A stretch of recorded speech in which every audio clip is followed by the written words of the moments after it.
Welcome back to the tech talk podcast. और आज हमारे पास जो है ना आफ्टर MWC बहुत सारे गैजेट रिव्यूज़ हैं और कुछ गैजेट्स नए हैं जिनको हम डिस्कस करेंगे। आदिल और मैं सबसे पहले MWC में होने वाले आदिल हंस रहा होगा, उसको वजह पता है तो उसमें जो लेजेंड गो था उसके बारे में आप क्या कहेंगे? लेनोवो लेजेंड गो के बारे में जो जी, शायद हमने आपको पता हैंड्स ही ऑन है। करना था अच्छा, लीजन की हम बात करते हैं। लीजन आपको पता है गेमिंग या जो भी इनकी डिवाइसेस होती हैं उनका नाम लीजन होता है। हाँ तो लीजन को एक ऐसी अनोखी चीज़ बनाई है उन्होंने कि वो 7.7 इंच का एक आपने देखा होगा जिस तरह निंटेंडो की डिवाइस है ना गेमिंग की, उस तरह है। साथ उसके दोनों साइड पे वो कंट्रोलर लगा हुआ है, आधा इस साइड आधा इस साइड पे, और उसकी स्क्रीन बड़ी हो जाती है बेसिकली निंटेंडो स्विच की तरह ये, लेकिन इसमें स्क्रीन लेनोवो जी की अपनी है। जी। लेकिन इसकी स्क्रीन बड़ी हो जाती है। सो फोल्ड जी गो फोल्ड जी, गो फोल्ड। तो इसकी स्क्रीन बड़ी होकर हो जाती है 11.6 इंचेस की। अच्छी ये खासी एक स्क्रीन ओलेड हो जाती डिस्प्ले है, ठीक है। है। और इसमें जो कंट्रोलर है, कंट्रोलर के ऊपर भी एक 1 इंच की स्क्रीन है। टू और वो शो द उसको बैटरी एंड एवरीथिंग उसमें मे छोटे बी। बहुत विजेट्स वगैरह हैं और हम्म। परफॉर्मेंस वगैरह आ जाती है। और उसको आप यूज़ कर सकते हो माउस के तौर पे। अच्छा। इसके अलावा इसमें एक एडिशनल सेंसर भी लगा हुआ है, और उसको भी आप यूज़ कर सकते हो माउस गेमिंग के लिए। मतलब उसको माउस बना दो कंट्रोलर की उस साइड को, नाइस। और साथ आप उसके कीबोर्ड अटैच कर लो, 11 इंच की स्क्रीन बना लो और उसको एक गेमिंग लैपटॉप बना दो। Very nice. अब इसमें स्पेक्स हैं जी, इंटेल का core ultra 7 processor, 232 GB of RAM और 48 वाट आवर्स की बैटरी। अब बैटरी है थोड़ी छोटी इस स्पेक्स के हिसाब से, लेकिन हो सकता है जब तक अच्छा सब अब सारे कह रहे हो कि ये स्पेक्स वगैरह सारा कुछ बता दिए कि ये डिवाइस रिटेल के लिए अभी नहीं आ रही। हाँ लेनोवो हर चीज़ अपनी तकरीबन 1 साल पहले डिस्प्ले करता है MWC पे, और उसके ना कह अगले सकते हो आप साल 8 उसको से 10 महीने में उसको रिटेल के लिए लॉन्च कर देता है। अभी ज़रा इस पे टेस्टिंग वगैरह कर रहे होंगे, इसके प्रोज एंड कॉन्स देख रहे होंगे। जैसे रोलेबल लैपटॉप हमने आपको व्यूअर्स बताया जी, था, वो पहले ऊपर यू वर्टिकल रोलेबल ला रहे थे, लेकिन फिर इवेंचुअली इन्होंने हॉरिजॉन्टली इस तरह वाइड स्क्रीन या वो बना दिया था। बना दिया था। अब ये एक इसको आप 4 तरह से यूज़ कर सकते हैं। नॉर्मल छोटी स्क्रीन, आप उसकी स्क्रीन वाइड करो, उस पे ना ये जो कंट्रोलर्स हैं इसके अटैच हो जाते हैं मुख्तलिफ पोजीशंस पे। 11 इंच वाले के साथ डिफरेंट तरीके से, 7 इंच में डिफरेंट तरीके से, और अगर आप उसको वर्टिकल कर देते हो तो उसमें फिर डिफरेंट तरीके से वो अटैच हो जाते हैं। वर्टिकल भी यूँ करके खेल सकते हो, मुझे नहीं पता कोई गेम इस तरह कोई खेलना चाहेगा, लेकिन उस तरह भी कर सकते हो। मे बी और ज़ाहिर लास्ट ऑप्शन ये है कि आप उसको स्क्रीन बना के रख दो, उसमें पहले से स्टैंड वगैरह है, और कंट्रोलर्स आपस में ये जोड़ो और उस प्रॉपर जिस तरह कंट्रोलर होता है ना एक, उस तरह बना के खेल लो, कीबोर्ड से खेल लो, माउस बना के खेल लो। तो एक गेमर्स के लिए ना हाँ इम्प्रेसिव थिंग फॉर आला गेमर्स। चीज़ है। और बात इधर ख़त्म नहीं होती ना, ऐसी अनोखी अनोखी चीज़ें लॉन्च करते हैं। अब इन्होंने जी एक और ये लॉन्च किया है लेनोवो का मॉड्यूलर लैपटॉप। अच्छा 14 इंच स्क्रीन है, कीबोर्ड लगा हुआ है। अब कीबोर्ड चलती हुई विंडोज़ में कीबोर्ड उठा के साइड पे करो, उसकी जगह दूसरी स्क्रीन रख दो, उसको इस तरह मतलब सामने यूँ रख दो, बड़ी सी स्क्रीन बन जाएगी कोई 22-28 इंच की। दूसरी ऑप्शन ये है कि आप एक स्क्रीन पड़ी है, साथ ही दूसरी स्क्रीन रख दो, उसके साथ भी स्टैंड है, और काम करते रहो। अब कीबोर्ड जब आप हटाते हो, कीबोर्ड डिस्कनेक्ट नहीं होता। अगर आप उसके साथ लगा होता है जिस तरह नॉर्मल लैपटॉप है, मैं समझ रहा हूँ। तो वो आप उसको यूज़ कर सकते हो, लेकिन जब आप उसको इधर से डिस्कनेक्ट करते हो तो वो ब्लूटूथ मोड पर शिफ्ट हो जाता है। उधर आप दूसरी स्क्रीन रखते हो, आपके पास एक बड़ी सी स्क्रीन बन जाती है, या आप 2 स्क्रीनें बना सकते हो, और आप कीबोर्ड जिधर मर्जी रखो, गोद में रखो, जिधर रखो, कीबोर्ड पे आराम से काम कर रहे हो। अब प्रोडक्टिविटी के लिए ये बहुत फिट चीज़ है। अब इसमें जिस तरह वो फ्रेमवर्क लैपटॉप्स नहीं बताए थे आपको एक दफ़ा, उनकी तरह आप इसमें पोर्ट्स ऐड कर सकते हो, USB ports, HDMI port, Ethernet port, और इस तरह की चीज़ें। इसकी अभी तक इन्होंने कोई स्पेक्स वगैरह नहीं बताई, और ये भी फ़िलहाल लॉन्च नहीं हो रहा। और ये मॉड्यूलर इस दफ़ा लैपटॉप्स और मोबाइल्स बड़े अच्छे अच्छे लॉन्च हुए हैं। इवन टेक्नो ने एक किया है, हाँ बहुत ही आला डिफरेंट। हाँ, मैं बल्कि उसने कहा था कि क्या मुझे एक ब्रीफ केस रखना पड़ेगा टेक्नो के लिए। टेक्नो ने बहुत आला मतलब स्लिम है, अंडर 5 mm उन्होंने रखा है, और उसके साथ आप उन्होंने स्पेक्स वगैरह नहीं बताई चीज़ों की, हाँ लेकिन आप कैमराज ऐड कर सकते हो। 2 वेरिएंट्स है ना उसके, हाँ हमने शायद पहले बताया भी था। एक है थोड़ा सा यूज़र फ्रेंडली, उसमें बेसिक किस्म के ना आपको एड ऑन्स मिलेंगे, एक नॉर्मल सा कैमरा, नॉर्मल सी बैटरी, नॉर्मल से स्पीकर, नॉर्मल से कोई और इस तरह के ना जितने भी यूजेबल फीचर्स आपको चाहिए हो सकते हैं फ़ोन में। दूसरी तरफ आपको मिलेगा थोड़ा सा जो एडवांस यूज़र्स हैं उनके लिए बड़ा हैवी ड्यूटी कैमरा जिसमें आप टेलीफोटो बड़ा सारा डाल सकते हो, पेरिस्कोप डाल सकते हो, आप बड़ी बैटरी डाल सकते हो, कोई 5-7 हज़ार की, मतलब अगर वो अपग्रेड करते हैं सिलिकॉन कार्बन कोई बेहतर बैटरी लाते हैं, आप उसी फ़ोन में नई बैटरी लगाओगे और फिट हो जाएगा। So basically उसके साथ वो क्या कहते हैं पेरिस्कोप। पेरिस्कोप नहीं, वो जो कैमरा किट है, कैमरा किट टाइप वो पूरी अटैच हो जाती है उसके साथ। यस। तो आपके पास फ़ोन लगा हुआ है, उसी तरह आप उसमें बस चीज़ अटैच करो और वो कोई और चीज़ बन जाएगा। और ये एक अल्ट्रा स्लिम फ़ोन के साथ उन्होंने ये सब चीज़ें ट्राई अल्ट्रा की हैं। स्लिम फ़ोन है। और जो इन्होंने एक चीज़ इम्प्रूव किया ना वो ये है कि इससे पहले जितनी भी इम्प्लीमेंटेशंस थी उसमें पोगो पिन्स यूज़ हो रही थी, इन्होंने पोगो पिन्स का यूज़ मिनिमाइज़ किया। आपको सिर्फ 2 कोनों में तो मिलेगी पोगो पिन्स, लेकिन उसके अलावा सारा कुछ जो है वो वायरलेसली ट्रांसफ़र हो रहा होगा। जो कैमरा जो मॉड्यूल्स है ना ये वायरलेसली ट्रांसफ़र कर रहे होंगे थ्रू वाईफाई। और अब देखना है कि डिस्टॉर्शन वगैरह होती है नहीं होती, लेकिन it is a very good implementation. इसमें आपको ये नहीं होता पानी चला गया या आपके डिवाइस अगर फर्ज करें कोई हिल गई है थोड़ी सी या निकलने का डर होगा या सही कांटेक्ट नहीं आया, इस तरह के मसले। एक बहुत अच्छी इनोवेशन और इम्प्लीमेंटेशन मेरे ख्याल में तो हाँ, it's a very good thing to know कि इस हम तरह की लिनोवो की तारीफें करते करते इधर शिफ्ट हो गए। यस। तो लिनोवो अच्छा। और भी लॉन्च किए। अच्छा। एक रगिड टैबलेट लॉन्च किया है। 2 टैबलेट्स हैं असल में वैसे, एक है आइडिया पैड प्रो जेन 2 ओके। और एक है थिंकपैड X11। ये मेनली ऑफिस या क्लासरूम यूज़ के लिए हैं। दोनों की प्राइस है अराउंड 500-550। एक आती है स्नैपड्रैगन 7 के साथ 7S Gen 3 और एक आती है स्नैपड्रैगन 8S Gen 4 के साथ। और स्क्रीन साइज़ हैं एक का तकरीबन 13 इंच है 12.7 इंचेस और दूसरी का है 10.95 इंचेस यानी 11 इंच के करीब। अच्छे डिस्प्लेज हैं, एक का 90 हर्ट्स है, एक का 144 हर्ट्स है, 10,000 mAh बैटरीज हैं और 512 GB स्टोरेज है, 12 GB रैम है। मतलब सही प्रॉपर क्लासरूम वगैरह में अगर आप यूज़ करना चाहते हो कर सकते हो। ये इनके बारे में ये नहीं कहूँगा कि बहुत ज़्यादा तहलका खेज किस्म की डिवाइसेस हैं, लेकिन वैसे भी अभी हमने मैकबुक वगैरह की बात की थी, जब तो आपको उससे तो बिल्कुल भी नहीं उसी लग प्राइस रहा। में आपको मैकबुक मिल रहा हो तो फिर आप ये तो नहीं लोगे। हाँ, ये नहीं लोगे। ये बात तो है। तो अच्छा, can we go to other devices as well? Lenovo की, अब लोग कहेंगे लिनोवो की आप बात हाँ। कर रहे हो, लिनोवो की ही बात कर रहे हैं। मोटोला उन्हीं का यूनिट है ना। अच्छा। आपको याद ही होगा मोटोला ने अपना पहला foldable book style phone launch किया। एक तो रेजर लॉन्च किया जो हर दफ़ा करते ही हैं, और दूसरा इन्होंने ये फोल्डेबल लॉन्च किया। अब फोल्डेबल में मोटोला क्लेम कर रहा है जी कि इससे अच्छा कैमरा वाला फोल्डेबल मार्केट में मौजूद नहीं है। लेट्स सी, क्योंकि हम पिछले दिनों ही बात कर रहे थे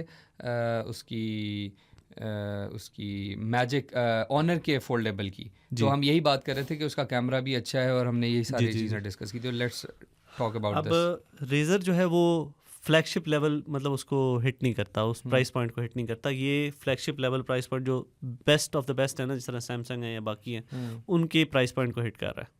गूगल पिक्सल की बात कर लें उस तरह। तो इसमें जो सबसे पहली बात,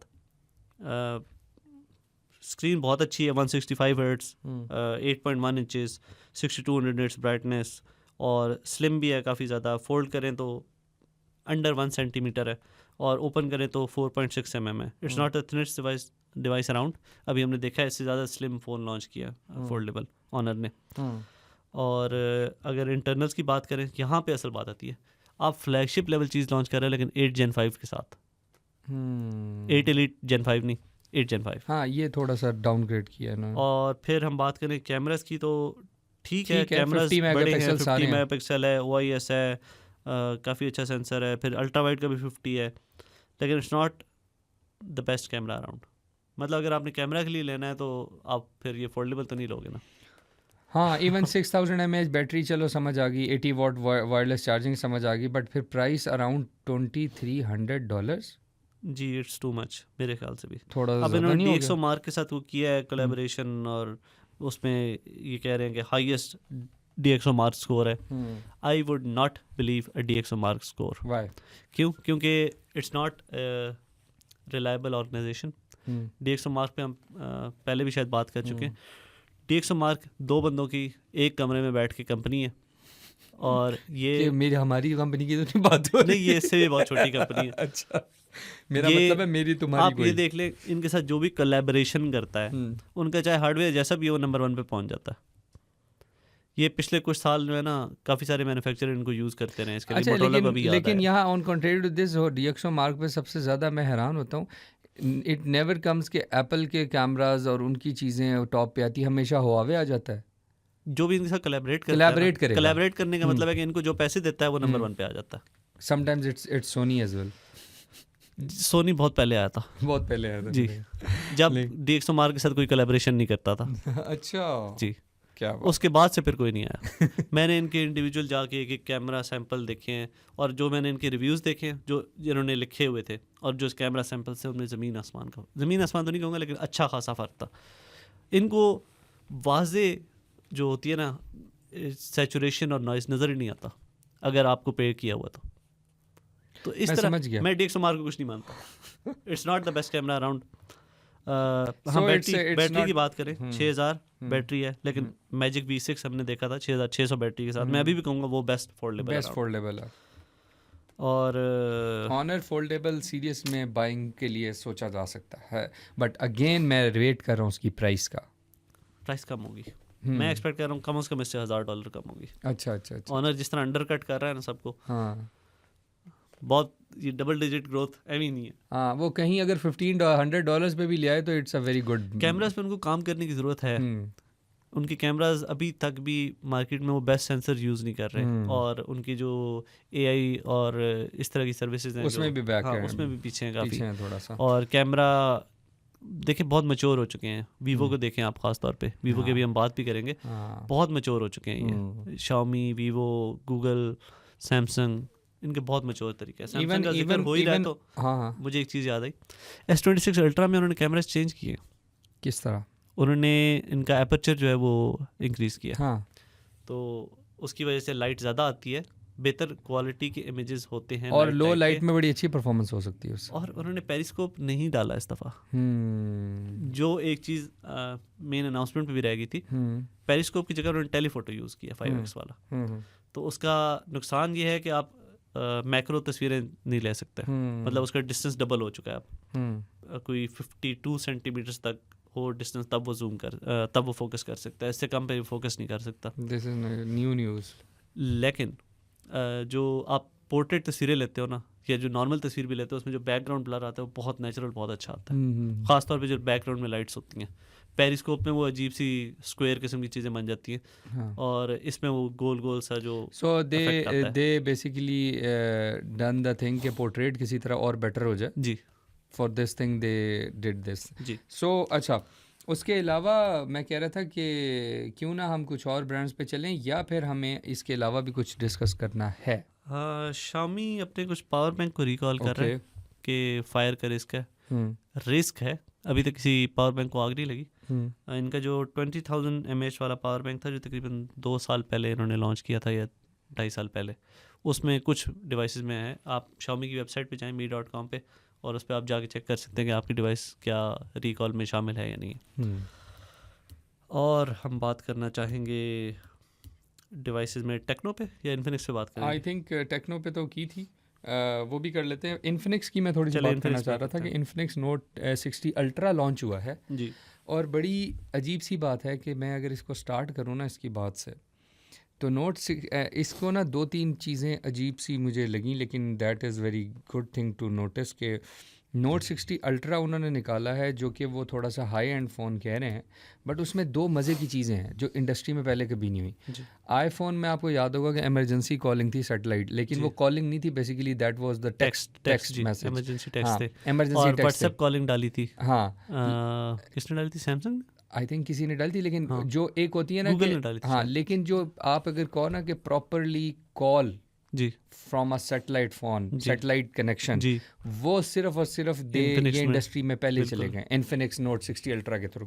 तो इन्होंने ना यहाँ 2 चीज़ें की हैं। एक, इन्होंने बहुत ही मज़े की चीज़ की है कि पिनिनफेरिना के नाम से कोई डिज़ाइन कोलैब किया है, जो कि फरारी को डिज़ाइनर्स हैं जी, जो फरारी के मॉडल, और वो बैक में एक टेल लाइट टाइप बनाई गाड़ी की इन्होंने निकाली है। अच्छा, ये तो चलो मैं बात कर रहा था, लेकिन मज़े की बात ये थी कि जो ओवरऑल इन्होंने एक फील दी है और प्लस इन्होंने एक फीचर निकाल दिया सैटेलाइट कॉलिंग का, मैं समझता हूँ एक थोड़ी सी ना हट के एक चीज़ इन्होंने दी है, जी और ख़ास तौर पे कॉलिंग, और वो भी पहली दफ़ा इंडस्ट्री में, फर्स्ट टाइम, जी। And it's not just a text, it's a voice और कॉल। डिवाइस पे भी बात करें तो बैक पे इन्होंने पूरे का पूरा गोरिल्ला ग्लास लगाया है, यस विक्टर, हाँ यस। बजाय कि वो इंडिविजुअल वो जिस तरह होता है ना लेंस कवर्स होते हैं और वो स्क्रैच भी हो जाते हैं। दूसरा एक इन्होंने पूरा डाल दिया है। 7000 mAh की बैटरी दी है, a 200 megapixel main sensor with 100x periscope zoom, जी। ये दिया है। एक और चीज़ है कि अब स्क्रीन इनकी 6.78 असल में है 100x AMOLED। नहीं है, वही है 7x तक जूम है, 3.5x तक ऑप्टिकल है, हाँ और 3.5x उसमें मजीद ऐड हो जाता है इन सेंसर जूम से, तो अप टू हाँ 7x without loss of quality zoom है। जूम है इसमें। अच्छा एक तो ये चीज़ है, लेकिन इसकी प्राइस थी जी। $760। डायमेंसिटी 8400 जो यस। कि फ्लैगशिप लेवल से एक लेवल नीचे है डायमेंसिटी का प्रोसेसर। और इसके अलावा आपको मैग चार्ज बेस और केवलर मैग पैड और इस तरह की चीज़ें, एडिशनल चीज़ें जो है ना आपको डब्बे में मिल जाती हैं। और मेन सेंसर आपने बताया 200 megapixel, it's not the flagship Samsung sensor, थोड़ा सा पुराने वाला है। जूम सेंसर भी मैं कहूँगा अच्छा सेंसर यूज़ किया, हाँ। सस्ते वाला सेंसर नहीं यूज़ किया। अल्ट्रा वाइड कैमरा बस एम ही है, हम्म। वो 8 मेगापिक्सल वाला वो। और XDR HDR कैप्चर पहली दफ़ा इन्होंने लॉन्च किया। सो इन्फिनिक्स ने भी कुछ अच्छी चीज़ें जी निकाली अच्छी हैं। चीज़ है। प्राइस के हिसाब से देखें तो इस मतलब जो कहते हैं ना शशके वाली डिवाइस, शशके वाली डिवाइस इस प्राइस में मिलती नहीं है किसी की। हाँ अभी शाओमी ने लॉन्च किया था लाइका का अपना शशके वाला, लेकिन वो पहले ही फ़ोन उनका $1200 का बनता है, उसमें $100 और ऐड करो तो वो शशके वाला वेरिएंट मिल जाता है आपको। ये $750 का। अब ये पाकिस्तान में अगर लॉन्च होता है तो देखते हैं किस तरह के रिस्पॉन्सेस को मिलता है, लेकिन देखने में काफ़ी एक यूनिक डिवाइस है। हाँ। और एक पर्सनैलिटी है डिवाइस की, और ऊपर से फिर आपको सैटेलाइट कॉलिंग एक चीज़ मिल रही है, तो आपको पैकेज नहीं लेना पड़ेगा आप। हाँ ये है कि समहाउ आपको सैटेलाइट कॉलिंग मिल जाएगी, this is very great thing. Plus let's go toward some other news like nothing के बारे में बात करनी है आदिल आज हमने। हाँ, इट्स नथिंग। इट्स नथिंग मतलब 4A, इन्होंने 4A सीरीज़ का निकाला है, व्हाट्स दिस? देखें, ये चल रहे हैं गूगल, एप्पल, सैमसंग के रास्ते पे। अभी तक अगर किसी चाइनीज़ कंपनी ने कॉल पे अब लीड कर रहा है इसको और सिलिकॉन कार्बन बैटरीज डाली, तो it's like one step below criminal. हाँ वो नथिंग के CEO को हम एक दफ़ा ज़रूर ये कहना चाहेंगे कि एक तो ये चीज़ें देखनी पड़ेंगी, और whenever it comes to Android और समथिंग एल्स, एक मिनट यार, एक मिनट ये कट कर देना था। ओके तो अच्छा, whenever it comes to the nothing phones या जितने भी चाइनीज़ मार्केट में हैं फ़ोन्स, उनको यही एक एज होता है कि वो अपने टेक वाइज बहुत ज़्यादा ऑफरिंग्स करते हैं, जिसके लिए हम कह रहे होते हैं फॉर गोइंग टूवर्ड्स, जो आप बात कर रहे थे कि वो सैमसंग की या उनकी कर रहे हैं। द प्रॉब्लम इज़ कि वो इतने सेट ब्रांड्स हैं कि आप उन लोगों को इस चीज़ में कैटेगराइज नहीं कर सकते ना। सो नथिंग ने अभी एक फ़ोन निकाला है जिसका नाम है एक 4A Pro। 4A Pro और 4A। अब उसके अंदर अगर स्पेक्स की बात करें तो स्नैपड्रैगन 7 Gen 4 लगा हुआ है 4 नैनोमीटर की चिप के और साथ। प्रो में मेटल बॉडी है और जो दूसरा है उसमें प्लास्टिक बॉडी है। नाइस। तो और बाकी 8 और गीगाबाइट्स है, 12 GB, और वही 128। वाटर रेजिस्टेंस भी कोई इतना अच्छा नहीं, IP65 है। हाँ I'd like to ask Carl Pei, what are you doing? हाँ seriously For like someone who tries to go with what the user wants, you can see the battery size. It's still small. हाँ if you say about this, लेकिन एक बात है, फिर मैं आके एक चीज़ रुक जाता हूँ इसको कहने से। उसकी वजह ये है कि इनकी प्राइस है $400 to $500 मैक्स। 500 to 600। अच्छा 500 to 600 जी। ठीक है। तो हाँ वो 128 GB वेरिएंट का होगा, तो ऑब्वियसली आजकल उसने किसने करना है, लेकिन इसके अंदर इन्होंने ऐसी क्या चीज़ की है 50 मेगापिक्सल्स के। बस वो जो पीछे शशके वाली LEDs थी ना, वो थोड़ी सी बढ़ा दी है। 173 LEDs हैं। नहीं सॉरी 63 LEDs है, 173 नहीं है। अब ये गैर ज़रूरी से शशका ही है। चलो ये मैं नहीं कहूँगा कि इसकी वजह से कोई बंदा फ़ोन ले लेगा। अब कैमरा लोगों को चाहिए, ठीक है, कैमरा इन्होंने इम्प्रूव किया है। 4A Pro में आपको जो कैमरा मिल रहा है वो जो अभी हमने बात की थी ना इन्फिनिक्स की, तकरीबन उसी लेवल के कैमराज आपको मिल रहे हैं। सोनी का वही लिटिया का जो सेंसर हमने देखा है 1.5 लाख के अराउंड जो फ़ोन्स होते हैं ना उनमें आता है, वो वाला आपको यहाँ पे है इसमें। और इसके साथ आपको JN5 सेंसर जो अभी हमने बात किया है इन्फिनिक्स में, जो जूम का सेंसर है वही इसमें भी यूज़ किया गया, और उतना ही 7x जूम भी मिल रहा है। तो वही सेम चीज़ है, और साथ फिर अल्ट्रा वाइड कैमरा तो बस दिखाने के लिए वही सेम कह लें कि आप इन्फिनिक्स और ये तकरीबन एक जैसी डिवाइसेस हैं इन टर्म्स ऑफ परफॉर्मेंस। लेकिन बैटरी की अगर बात करें तो इसकी छोटी है बैटरी, और डिज़ाइन जो है वो अब बंदे पे डिपेंड करता है, किसी को पसंद आता है किसी को नहीं आता। पर्सनली मुझे नथिंग फ़ोन के जो डिज़ाइन है डिवाइस का भी, वो तो चलें केस से कवर हो जाता है, लेकिन जो UI भी है वो भी इतनी अच्छी नहीं है। हाँ, और मॉडिफिकेशन वगैरह और वो ऑप्शंस बहुत है नथिंग की। ये एक अच्छी चीज़ है जो अभी तक नथिंग के फ़ोन्स में मिल रही है आपको, कि आप कस्टम ROMs भी कर सकते हैं, और उसमें अपनी भी जो थीमिंग इंजन है बहुत अच्छा है। लेकिन मुझे लगता है कि उनको ना थोड़ा सा कैमरा में और बैटरी में ना थोड़ी मेजर अपग्रेड्स चाहिए होंगी to push them to buy that phone, otherwise there is no chance ना। मुझे तो इस मोबाइल की स्पेक्स देख के, अगर मैं $500 या $400 का फ़ोन भी देखूं, तब भी मेरी तो समझ से बाहर है। इसके मुकाबले में बहुत सारे कैमरास, मोबाइल कैमरास या चीज़ें हैं जो कि मैं इनको बाय कर सकता हूँ। So what's new about these things, मुझे अभी तक समझ नहीं आ रही। खैर, so moving on to some other news, और इट्स अ रैप। नहीं अभी हैं, और हमारे पास एक ख़बर है जो कि अच्छी नहीं है। PTS रिलेटेड तो नहीं, वो ये है कि OnePlus, Vivo, Redmi के फ़ोन्स महंगे होने वाले हैं। डिजिटल चैट स्टेशन एक लीकस्टर है, वो काफ़ी सारी खबरें इस तरह लीक करते हैं। तो उन्होंने बताया कि OnePlus 16, Vivo का iQOO 16 और Redmi K100 Pro Max जो आएंगे, वो इस साल काफ़ी ज़्यादा महंगे होंगे पहले की निस्बत। अभी हमने देखा था कि वो अंडर 500 या अंडर 600 प्राइस पॉइंट पे हिट कर रहे थे, अब वो ओवर $700 पे होंगे। यानी कि तकरीबन 35 से 40 हज़ार रुपये का फ़र्क होगा इन सारी डिवाइसेस की प्राइसेस में। जो इस साल हम कह रहे थे यार क्या ज़बरदस्त चीज़ें लॉन्च की हैं, वो सारी की सारी डिवाइसेस महंगी हो सकती हैं। तकरीबन 20% तक का प्राइस इंक्रीज एक्सपेक्टेड है, all because of the RAM and storage. और मुझे यहाँ ये समझ नहीं आ रही कि ये कैसे हो सकता है कि एप्पल और सैमसंग को उतना हिट नहीं हुआ जितना चाइनीज़ ब्रांड्स को हिट हो गया भाई। ये मार्जिन्स कम रखते हैं। अच्छा, ये आपको जब $500 का फ़ोन मतलब दे रहे हैं, सैमसंग और एप्पल ने अपने आप को साथ कॉम्प्रोमाइज़ किया है टू मेक जी, श्योर उन्होंने कि अपने व्यूअर्स मार्जिन्स कम किए हैं। नहीं, सैमसंग का नहीं कहूँगा, सैमसंग ने पाकिस्तान में तो प्राइसेस कम किए, इंटरनेशनली उन्होंने प्राइसेस इंक्रीज़ किए, और एप्पल ने प्राइसेस इंक्रीज़ नहीं की। तो इसका मतलब ये है कि वो मार्जिन्स जो हैं अपनी कम कर रहे हैं। सैमसंग के साथ उन्होंने खैर एक डील भी की थी काफ़ी ज़्यादा प्राइस पे, लेकिन जो वो एक्सपेक्ट कर रहे हैं ना कि प्राइस हाइक्स आएंगे, उससे एप्पल ने अपने आप को महफूज रख दिया, हाँ, कर लिया, डील साइन वो कर एक ली डील थी, उन्होंने अच्छी प्राइस पे कर ली है, और वो अगले 1 साल तक उनको महफूज रखेगी। उसके बाद एप्पल पे ये प्राइस इंक्रीजेस का फ़र्क पड़ेगा। लेकिन अभी चाइनीज़ ब्रांड्स पे पड़ गया। और दूसरी प्राइस इंक्रीज़ की वजह है 8 Elite Gen 6, स्नैपड्रैगन, क्वालकॉम ये हर साल एक प्रोसेसर बनाते हैं, उसको कहते हैं ये हमारी सबसे बेहतरीन सीरीज़ है, और उसके बाद अगले साल एक और बना देते हैं जो उससे भी बेहतरीन होता है। अब स्नैपड्रैगन का आपको पता है कि 8 Gen 5 होना था, 8 Gen 4G नहीं बल्कि 8 Gen 3 था, सबसे बेस्ट था। अगले साल आया 8 Gen 4 हमारा सबसे अच्छा है, लेकिन हमने एक 8 Gen Elite बना दिया, 8 Elite बना दिया। अब इस साल इन्होंने बना दिया 8 Gen 5 और 8 Elite Gen 5। अब अगले साल पता है क्या कर रहे हैं, 8 Elite Gen 5 के भी 2 वेरिएंट्स आ रहे हैं।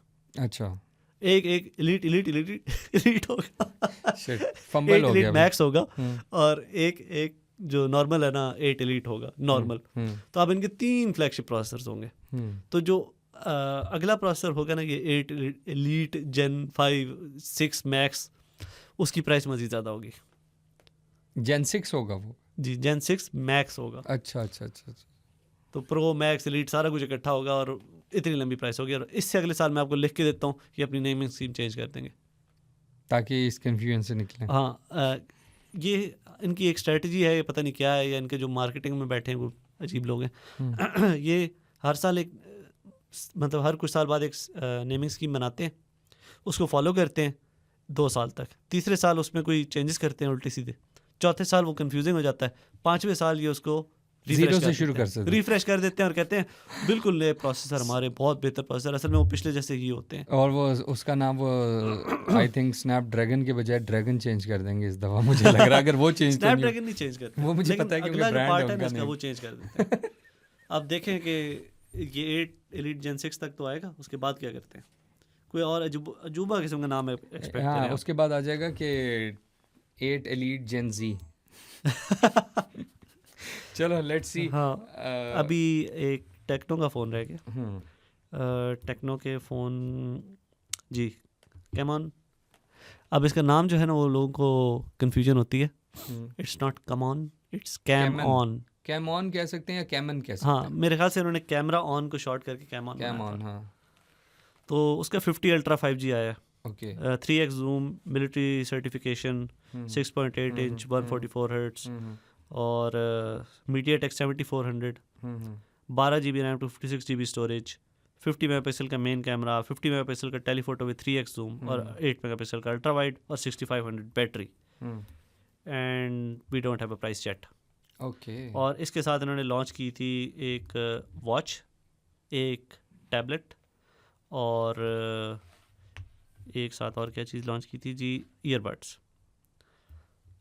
और थोड़ा सा हम इनका भी बताते रहें। वॉच GT और मेगापैड 2 ये नाम है इनके। बार्सिलोना में इन्होंने MWC में लॉन्च की थी। MegaPad is 11 inches 90 hertz, 6.6 mm thick.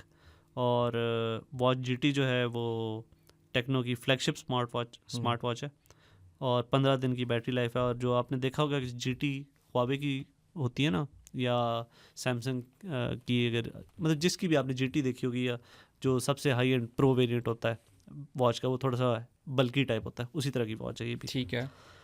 और ईयरबड्स तो सी ब्रिज क्लिप वाले हैं, वो बाहर से लगने वाले। तो मेरे ख्याल ये में मेरे तो ख्याल से आज की जो है लास्ट जो जी। टेक्नो की बारे में थी। ठीक जी। है, ठीक है।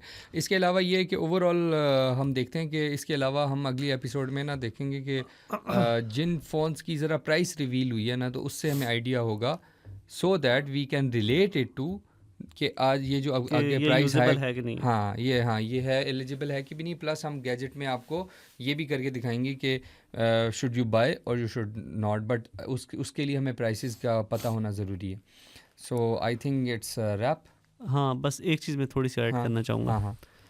हमने बात की थी एंथ्रोपिक की हम्म। और क्लाउड की, हम्म। कि यूएस गवर्नमेंट के उन्होंने काफ़ी अच्छा स्ट्रॉन्ग स्टांस लिया है। हम्म। अब इंटरनल रिपोर्ट्स आ रही हैं कि cloud has taken a step back, Anthropic, और वो दोबारा से यूएस गवर्नमेंट के साथ टॉक्स में है। टॉक्स में तो हैं क्योंकि प्रेशर तो उन पे था, जिस तरीके से ट्रंप ने उनको बोला था ना कि दे आर फलाना ये वो इस्ता। हाँ, तो मीनवाइल 15 लाख लोगों ने चैट GPT यूज़ करना छोड़ दिया, all because of their contracts with the US government. 15 lakh लोगों ने।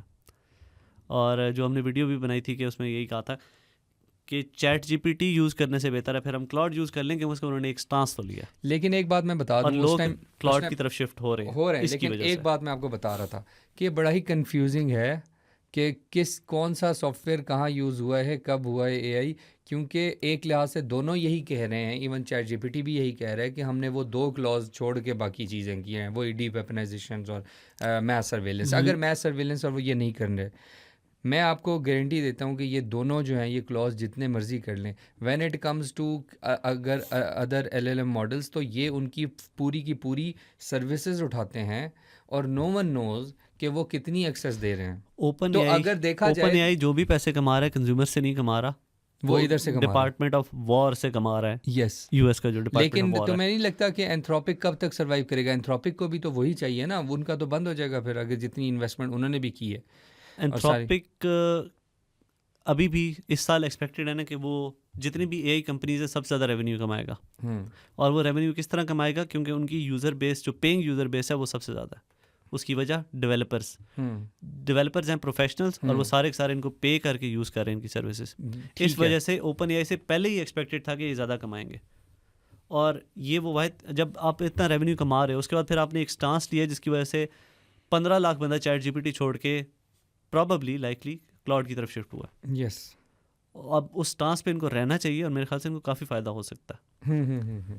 आपको यूएस की तरफ से कॉन्ट्रैक्ट्स नहीं मिलेंगे, अन्ना पैसा नहीं मिलेगा, लेकिन एक तो बात है कि आपने एक स्टांस लिया हुआ अच्छा, और उसमें फिर लोग आपकी सपोर्ट भी कर रहे हैं कुछ ना कुछ, और यूज़र्स के डाटा से ही तो ये सारा कुछ चल रहा है। यार यूज़र्स के डाटा का तो ये सीन है कि सोशल मीडिया के टाइम पे हमें थोड़ी सी इल्यूजन होती थी कि अच्छा जी हम वी आर द कहते हैं ना कि जब when you are not paying the price then you are the basically the product. जी, तो यू आर द प्राइस या यू आर द प्राइस और यू आर द प्रोडक्ट। जी। तो वही बात हो गई। तो अभी एआई के टाइम पे तो मैं आपको एक बात बताता हूँ, ये कभी हो सकता है कि वो चीज़ इस डाटा को हमारे जो हम यूज़ कर रहे हैं और हम उनसे जी। असिस्टेंस ले रहे हैं, इसी डाटा की बेस पे तो वो बनते जा रहे हैं। पहले उन्हें सोशल मीडिया प्लेटफॉर्म्स ने किया, एक और बड़ी माइक्रोसॉफ्ट ने इंटरेस्टिंग किया। बात उन्होंने की है एंथ्रोपिक के सीईओ ने, कि उनको नहीं पता कि ये जो एआई मॉडल्स वो डेवलप कर रहे हैं ये कॉन्शियस हैं कि नहीं है। There is a 15 to 20% chance कि ये मॉडल्स जो हैं ये अपनी मर्ज़ी कर सकते हैं और ये ख़ुद को समझते हैं कि वो एक जिस तरह होती है ना एक ज़िंदा चीज़ उस तरह, और ये अपनी मर्ज़ी कर सकते हैं। अच्छा अच्छा अच्छा अच्छा अच्छा। और ये एक कह सकते हो आप ख़तरनाक किस्म की बात है। यानी इसका मतलब जिस तरह जब आप इस लेवल पे पहुंच गए हो और आप जंगों जैसी चीज़ों के लिए एआई को यूज़ कर रहे हो, एआई अपनी मर्ज़ी कर सकती है, और वो टर्मिनेटर वाली जो मूवी है वो सच भी हो सकता है और कुछ भी हो सकता है। अभी भी हमने देखा है, मैंने आपको बताया था कि एआई झूठ बोलती है। एआई मतलब अब उसको झूठ नहीं कहते, ये हेलुसिनेशन कह देते हैं, लेकिन इट्स नॉट हेलुसिनेशन। असल में वो आपको स्ट्रेट धोखा देने की कोशिश करता है। मतलब धोखा नहीं, हमने बात की थी इसके कि इनके जो टेस्टिंग का तरीका होता है वो होता है यूज़र सेटिस्फेक्शन। वो ये नहीं होता कि वो सच बोल रहे हैं झूठ बोल रहे हैं। तो जो उनको लगता है कि ज़्यादा यूज़र को सेटिस्फाई करेगा ये वो बोल देते हैं, हालांकि वो चीज़ नहीं कर रहे होते, और हमारी ज़बान में उसको झूठ बोलते हैं। नहीं ये बात भी है, और दूसरी बात ये है कि अभी तो देखा जाएगा कि वो उसको ना करते हैं हाँ करते हैं, बट कैन यू इमेजिन कि फेसबुक, एप्पल और ये जितने बड़े प्लेटफॉर्म्स हैं प्लस माइक्रोसॉफ्ट, गूगल, ये जितने भी हैं, आपको लगता है कि ये गवर्नमेंट के साथ अलायंस करके के ये बगैर चल सकते हैं? नहीं चल सकते। So the only thing is Nvidia ने, गूगल ने, माइक्रोसॉफ्ट ने इन्वेस्ट किया हुआ है एंथ्रोपिक में, वो उनको कितना प्रेशर कर रहे होंगे, क्योंकि वो तो शेयर होल्डर्स हैं, वो तो उनको कह रहे होंगे कि आप इस तरह का स्टांस नहीं ले सकते, क्योंकि ये तो सारी कंपनीज नोन है कि ये यूएस गवर्नमेंट को सारे के सारे डाटा देती हैं। और इस मामले में अगर हम लोगों का या पब्लिक का जो इम्पैक्ट होगा ना, वो भी इतनी हद तक ना इनको नहीं करेगा इफेक्ट। मैं उसकी वजह बता देता हूँ। उसकी वजह ये कि उनका मेन अर्निंग पॉइंट जो आपने भी पहले बोला है वो ये नहीं है, लेकिन हमें अंडरस्टैंडिंग होनी चाहिए। यस, हमें अंडरस्टैंडिंग होनी चाहिए कि कौन से प्लेटफॉर्म्स हमारे साथ क्या कर रहे हैं। जी, तो ये बात थी यहाँ पे। बस यही है कि क्लाउड के साथ अगर एक दो कंपनीज और खड़ी हो जाती हैं तो फिर हो सकता है कि वो अपने स्टांस को मेंटेन कर सकें, वरना बहुत मुश्किल है। We commend them for their stance, लेकिन अब स्टांस पे रहें भी सही ना। ये भी है। लेट्स सी क्या होता है अभी आगे। चले ठीक है, चले, ओके, इट्स अ रैप।